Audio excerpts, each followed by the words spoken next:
You guys being out in the Permian Basin, I mean, this is obviously the hotspot of shale right now. How have you guys seen adoption of the technology? And I mean, especially here in the last, 6 months, just with everything related to COVID and the pricing war, E&Ps seem to be looking for technological solutions that can help them scale and operate more efficiently.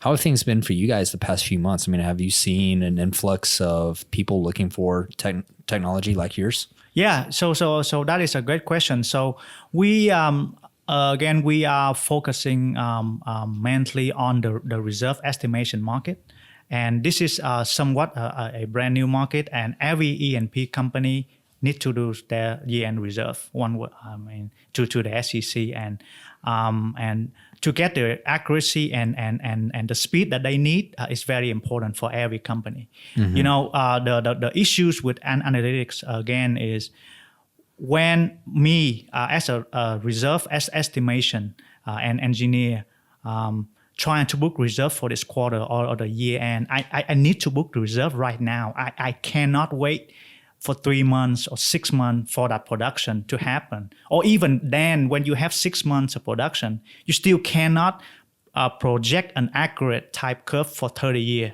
So our technology allow them to access really accurate reserve estimation with a full field simulation model backed for their number. And it is a very powerful tool for reserve documentation at year end.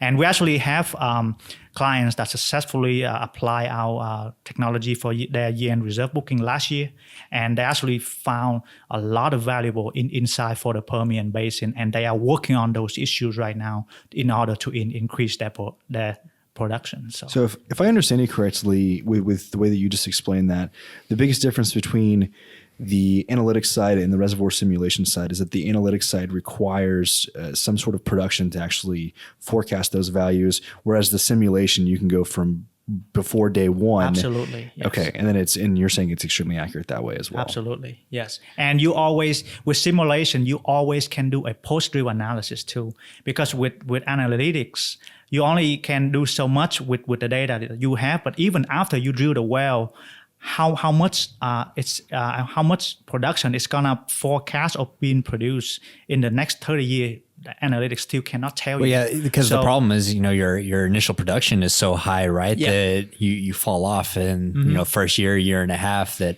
it's gonna be hard to get an accurate prediction from an analytics perspective for the next 20, 30 years. So I could see that 100%.